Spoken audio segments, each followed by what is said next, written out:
የተደበቀው ሚስጥር አቶ እስክንድር ሰማ። ይሄ ሊሆን አይችልም በማለት አንድ ባንድ እየወጣ ነው። በዚህም የተነሳ የአጸዴ ያሰበችው እቅድ ሳይሳካላት ቀረ። አሁን ላይ ሁሉም ሚስጥር ሲወጣባት አጸዴ የምትሆነው ቅጡ ጠፋት። ማህደርም ቤቱን ለቃ ሄደች። ላንቺ ቅር ብዬ ምንም ነገር ባፈቅረውም ይሄን ነገር ላደርግ አልችልም ብላት ቤቱን ለቃ ነው የሄደችው። መጀመሪያ ላይ ግን ሀብል ወደ ቤት እንድትመለስ አድርጋን ነበረ። በእንጀራ እናቷ ላይ እሷ ነች ይሄንን እያደረገች እየረበሸቻት በማለት እየተናገረችው። ይሄንን ግን ሲሰሙ ሁሉም ተደናገጡ። አቶ እስክንድርም ሁሉንም ነገር ነገረችው። እዚህ ቤት የመጣችው ከቡና ቤት ነውና እሷም ደግሞ ልጁን እዝራን ፈልጋ ነው በማለት ነበር የተናገረችው። ይሄን የሰማው አቶ እስክንድር ዘሎ እዝራን ና በማለት ና አሁን የሚባለውን ነገር ልታስረዳኝ ፈቃደኛ ትሆናለህ ወይ በማለት አንገቱን ሲጥ አደረገው። የቤቱ ሰው ሁሉ ተደናገጠ። የአቶ እስክንድር ቤት የኢራንና የፊሊስጤን ጦርነት እየተካሄደ ይመስላል።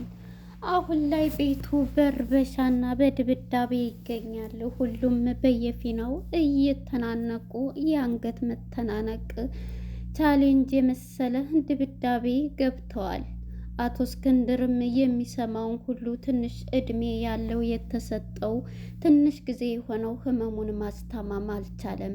ለ6 ወር የተሰጠው የካንሰር በሽተኛው እስክንድር አሁን ላይ የሚሰማው ነገር ሁሉ በጣም ግራ ገብቶታል። በዚህም የተነሳ ግራ በመጋባት ልጁንም ሲጠርቶ አንገቱን ሲጥ አደረገው። መነንና ጸደይም እንደዚሁ አንገት ለአንገት ተናንቀው ተጋዱ። በመጨረሻም ማህደር ቤቱን ለቃ ሄደች። እዚህ ቤት የመጣችበትን ሚስጥር ሁሉ አወቀ እዝራ። ሰላም ጤና ይስጥልን ውድና የተከበራችሁ የቻናል ቤተሰቦች እንኳን ወደ ቻናል በሰላም መጣችሁ። ሀብል የተሰኘው ተከታታይ ድራማ ክፍል 4 ተለቀቀ። በባለፈው ፓርት እንግዲህ ወደ ክፍል 3 ስንመለስ ማህደር ቤቱን ለቅቄ እወጣለሁኝ በማለት ሻንጣዋን፣ ኪሷን፣ ፔስታሏን ሁሉ ይዛ ነበረ ከነሱ ጋር መታ የተቀመጠችው። በዚህም የተነሳ ሁሉም ተሰብስበው ነበረ የጠበቋት። በመጨረሻ ሀብል ሁሉንም ነገር ተናገረች። ሚስጥር የተባለውን ነገር ሁሉ ዘረገፈችው። እዚህ የመጣችው በዚህ ምክንያት አይደለም። ምክንያቱም ወይዘሮ መነን እሷ ጋራ እያሰቃየቻት ስለሆነ ነው በማለት ሀብል ሁሉንም ሚስጥር ስታወጣ፣ አቶ እስክንድርም ይሄን ሲሰማ የመን መሄድ ነው ብሎ ወደ ቤት እንድትመለስ አድርጓት ነበረ። ነገር ግን የመጣችበት ማህደር የምን ነው እሱን አፈቅረዋለሁ እያለች ነበረ ያለችው። ነገር ግን ያመጣቻትም አጸዴ የተባለችው የወንድሟን ንብረት እሷም እንዲደርሳት ወንድሟም ሊሞት ትንሽ ቀን ስለሆነ የቀረው የአባቴ ገንዘብ እየደረሰኝ የወደቀ ቤት ነው በማለት ነበረ። እና በዚህ የተነሳ ማህደርም ቤቱን ወደ ቤት ልትመለስ ችላለች። ነገር ግን የሚያወሩትን ሚስጥር ሁሉ ኪችን ሆነው ሲያወሩ እሱ ሰምቷቸዋል እዝራ። በዚህ የተነሳ ይሄን የሰማው እዝራ ሁሉንም ነገር አፈቅርሃለሁ ብላ እኔም በፍቅር ጸብ አድርጋ የነበረችው ለእሷ ተቀጥራ የመጣች ከቡና ቤት የመጣች ሴት ናት ብሎ በዚህ በጣም ይናደዳል ማለት ነው። እናም በዚህ የተነሳ ሁሉንም ነገር ይሄንን የሰማው እዝራ ከቤት እንድትወጣ አድርጓታል። ሻንጧንም ይዛ ከዛ ቤት ለቃ ሄዳለች ማህደር። እንግዲህ ወደ ወይዘሮ መነን ጋር ስንሄድ ወይዘሮ መነን የሀብል እንጀራ እናት ናት፣ ግን ዋሽታለች። ስትጠየቅም ከሷ ጋር ምንድን ነው ግንኙነትሽ ብሎ አቶ እስክንድር አሞት ከክላሱ ሲገባም ተከትላው ሄዳ ምንድን ብለህ ነው? እቺ ገረድ ምንድን ነው አንቺና እሷ ያላችሁ ቀረቤታ ለምን እንደዚህ ነው ስትለው ሲላትም ነበረ አቶ እስክንድር። በዚህ የተነሳ አይ እሷን ገረድ እንደ ማንኛውም ገረድ እንትን እንደሚል አናግራታለሁ፣ ገረድ እዚህ ቤት ሰራተኛ ገረድ እንዳትይ በማለት አቶ እስክንድርን በጣም ይጮሃል ማለት ነው። እናም በዚህ የተነሳ ሁሉንም ነገር ስትናገር ነበረ። መነንም እንግዲህ ይሄንን ሚስጥር ሁሉ የዘረገፈችባት ሀብል ማለት ነው። ሀብል ልጇን ቀጥታ ክላስ አንቺ እንገናኛለን ብላ ቁጭ ብላ ቀጥታ ክላሷ ነበር እመኝታ ክላሷ የሄደችው። በዚህ የተነሳ ሀብልን በጥያቄ ታፋጥጣታለች። አንቺ እዛ እንዴት ነው የተናገርሽው? እንዴት ነው እያለች ሀብል ላይ ስትጮህባት ነበር። ሀብል ገና አንዱ ነው ገና የቀረውን ሚስጥር እዘረግፈዋለሁ። ምክንያቱም ለገንዘብ ብለሽ ለውርስ ብለሽ እኔን እንደ ዳርሽኝ ካለ ፍቃድ እዚህ ያመጣሽኝን ስትላት ነበር።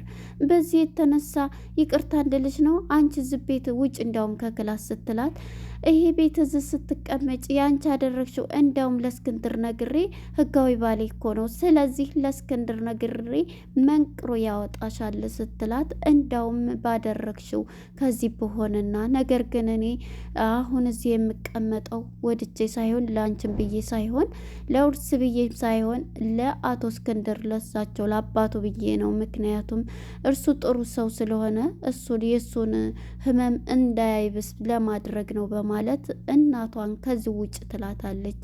ዛሬስ ልትመታት ብትል በመጨረሻ እንዳትነኪኝ የተደበቀው ሚስጥር አፈነደዋለሁ መስሎች ነው እንጂ ሁሉንም ተናግሬ ነው የሚሄደው በማለት ትነግራታለች። በዚህ የተነሳ እንግዲህ እናትየዋ መነን ማለት ነው ቤቱን ለቃ ትወጣለች። በመጨረሻ እንግዲህ መነን ሁሉንም ሚስጥር ስለሰማባት እዝራ አሁን ላይ ተጨንቃለች። መነን የት ሄዳ ነው ማህደር የት ሄዳ ነው ብላ እንግዲህ ቤቱን ሁሉ ስፈልጋት የለችም ትላለች። አሁን ላይ እንግዲህ አለብኝ ካልሆነ እንዴት ነው እያለች ብቻዋን የምታወራውን ሁሉ ስለ አባቱ ንብረት ያለውን እዝራ ከኋላ ሆኖ እያዳመጣት ነበር። እንዴት መጣ ምን ሰማህ እያለችው ነበረ። ሁሉንም ነገር ሰምቻለሁኝ፣ ያደረጋችሁትን ኪችን ሁናችሁም በቀደም ስታወሩ አንቺ እንደሆንሽ ያመጣሻትም ገብቶኛል ሲላት በጣም ትጮህና ትጨናነቃለች።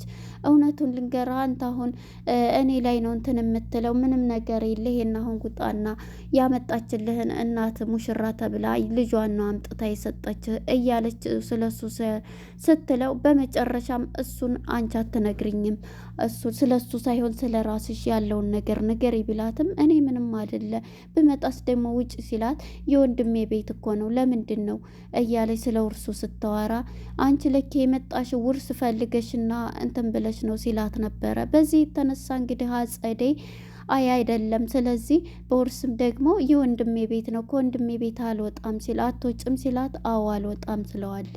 እዚህ ልቅ ይሄንን የተደበቀ የራስህን አይንህን ገልጠህ እያለችው ነበር። አክስቴ ግን እውነት እንደው ለዚህ ነው ይሄ ማለት የኛ ማለት ያንቺ ማለት አይደለ ሲላት በእኔ ስም የለም አባቴና ቤተሰቦች የጥለውልኝ ሄዱት የወደቀ ቤት ነው በማለት ነበረ። በዚህ የተነሳ እዝራም ይሄድና እንግዲህ ዞር በይ ይላታል። እሷም ይሄንን ስትሰማ በጣም ምንም ይሄን ነገር ለወንድሜ እንዳትናገር ለእስክንድር ትለዋለች። በዚህም የተነሳ እስክንድርም ይሄን የተደበቀ ሚስጥር አልሰማም። በሚያወሩ ሰዓት እንግዲህ መነን ማለት ነው ከኋላ ሆና እሷም የሚያወሩትን እየሰማይ ደስ ይላታል። ፈገግ እያለች ያሸነፈ ሁሉንም ሚስጥር መስላ ማለት ነው። እሷም መነንም እንግዲህ ይህን ሰምታ ብድግ ብላ ስትሄድ እሷም ቁጭ ብድግ እያለች ነበር። በቃ መነን ይሄን ስትሰማ ስትናደድ አጸደ እያየች ነበረ። በመጨረሻ እንግዲህ መነንም ወደ ላይ ትወጣለች ማለት ነው። እላይ ትሄዳለች። ሻንጣቸውን መጀመሪያ አዘጋጅቶላቸው የሁለቱንም ሻንጣ የመነንንም የአጸደንም ሻንጣ ያወጣል። ምን ለማድረግ ነው ምን ፈልገህ ነው ቢሉታለን። በመጨረሻ እኔ እኮ ምን ብዬ ነው የምወጣው እኔ እኮ ህጋዊ ሚስቱ ነኝ በማለት መነንም ማለት ነው በጣም ትጮህና እሱም እንግዲህ ይሄንን በሚል ጊዜ ሻንጣቸውን ይዘው ሁለቱም እኛ እንግባባለን እንስማማለን ብለው ሁለቱም እንግዲህ ሻንጣቸው ሊመለስ ችሏል ማለት ነው። በመጨረሻ መነንና አጸዴ ተያይዘው ትግል ይጫረሳሉ ማለት ነው። እየተደባደቡ እያለ እንግዲህ በመጨረሻ አቶ እስክንድር ከድንገት ይመጣባቸዋል። ከድንገት ሲመጣ መነን እያለ ነበር። ሁለቱም እየተደባደቡ የነበሩት ይሄ ፓርት በጣም የሚያስቀኝ። መነንም ከላይ እሱ ግን ከመገላገል ራሱን ስቶ በቁሙ ወደቀ። የዚህ ጊዜ ሲወርቅ ሁለቱም ተያይዘው እስክንድር እያሉ ጭንቅላቱን ይዘውት ነበረ። በመጨረሻ ጭንቅላቱን ይዘውም ሊያነሱትም ቢሞክሩ ሂጂ አንቺ ውሃ አምጪ፣ ሂጂ አንቺ ውሃ አምጪ እያለች ወንድሜ መሞትም ካለበት እኔ እጅ ላይ ነው መሞት ያለበት፣ ሂጂ ራስሽ ውሃ አምጪ ብለው ሰውየው ራሱን ስትወርቆ ሁለቱ በክርክር ላይ ይገኛሉ። በዚህ ጊዜ ሁለቱም ውሃ ሳያመጡ እንግዲህ በመጨረሻ የሰው ያለ ድረሱልኝ እያለች መነን ስትጮህ ወንድምየው ልጅየው እዝራ እየሮጠ መጥቶ እሱን እንቃርጎ አባቴ እያለ አምቡላንስ ጥሩ እያለ እያለ ነበረ። በመጨረሻ እንግዲህ እዝራ እያለቀሰ ስለ አባቱ ሞተብኝ እያለ እነሱ እዛው ተፋጠዋል። ሰው ሲወርቅ ሩጠው እንኳን ውሃ አያመጡም እንዴ?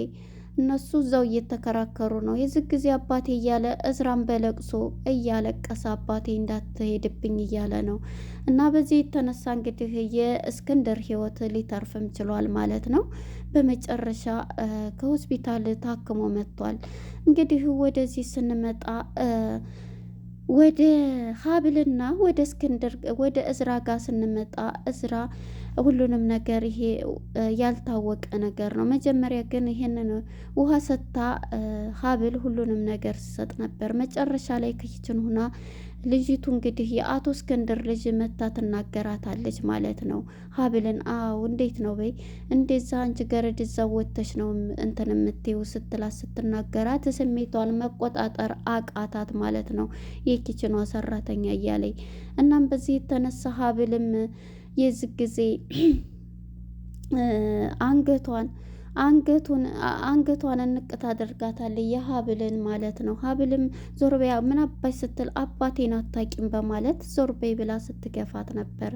በመጨረሻ እንግዲህ ሀብልም ተላቀው ወድቁ። በትንሽ ጊዜ ነው የቀረች ተውጫታለሽ እያለች እየፎከረ እኔን ማታቂያት ነው የምታየኝ አሁን የምታቂያት እኔ እስክንድር ልጅ እያለች ነበርና ከዛም እሷም ትሄድና በመጨረሻ መነንም የሻንጣዋን ልብስ እያዘጋጀች ነበረ። አንቺ ደግሞ አሁን ነገ ለምትወጪ ለምንድን ነው ሻንጣሽን እንትን የምታወጪ እያለች ከሷ ጋር ሲጣሉ ታለቅሳለች ማለት ነው። አስመሳይዋ መነን ማለት ነው። አቶ እስክንድር ሲመጣ ምንም ቢሆን እኮ እኔ የአባትሽ ባለቤት ነኝ፣ እንዴት እንደዚህ ትይኛለሽ? ልደበድበኝም ነበር ስትል ነይ ይቅርታ ጠይቂያት ሲላት አቶ እስክንድር በፍጹም አባዬ እሷን ይቅርታ ከምል ይሄው አንገቴን እሰጣለሁኝ ለዚህ አነጋገሬ ይቅርታ አባዬ ብላ ትታው ትሄዳለች። እንግዲህ መነንም በጣም ታለቅስና አስመሳዩዋ መነን ማለት ነው ተነስታ ትሄዳለች ማለት ነው። የዚህ ጊዜ አቶ እስክንድርም ሁሉንም ሚስጥር ትነግረዋለች። እኔ ያመሃል እንጂ እዚህ ቤት እየተካሄደ ያለው ከኋላ ሚስጥር አልገባኝም እያለ ነበር። ሁሉንም ነገር እንግዲህ ባለቤቱ መነን ትነግረዋለች። ከሀብል ጋር ያለች ግንኙነት ቢላት እኔ እንዳማት ነኝ እሷ እንደምራት ነኝ መነጋገር አይቀርም በማለት ነበር። በመጨረሻ እንግዲህ ሁሉንም ነገር ስለነገረችው መነን ማለት ነው በጣም ተናዷል። እንዴት ይሄ ይደረጋል? ያችም የመጣችው ማለት ነው ከሱ ጋር ፍቅር ልትጀምር ያለችው ከቡና ቤት መታ ነው። ስራ ታዲያ ምን ችግር አለ ቡና ቤት ብትሆን እያለ ነበር። አቶ እስክንድር ሰዎችን አይነቅም እና በዚህ የተነሳ እሱ ነው እንደሚገርምህ ያመጣቻት የገዛ እህትህ ስለሆነች ለዛ ነው የመጣችው። ለዛ ስለሆነ ከቡና ቤት ነው አምጥታት እዚህ እንትን ያለቻት ለውርስና ለወንድም ለልጅህ ድራ እንትን ያለችው ልትል ያደረገችው በምትለው ጊዜ አቶ እስክንድር ስሜቱን መቆጣጠር አቅቶታል። እንዴት ይሄ ይሆናል በማለት እየሮጠ ነው። የት ነው እዝራ በማለት እንግዲህ እዝራ ምንድን ነው አባዬ በማለት የሚስጥር አባቱ እንዲሰማ አልፈለገም። ዘሎ አንገቱን ነው የእዝራን አንገት እንቅ ያረገው። ሁላቸውም ተሰብስበው እንግዲህ አባዬ ረፍ እያሉ ነበር። እንግዲህ እዚህ ላይ ሊያቆሙ የነበሩት አንገቱን ይዞት፣ ምክንያቱም አባትየው በክብሩና ይሄንን ሲያቅ ነበረ። ለነበረን ቆይታ አመሰግናለሁ። ባይ ባይ።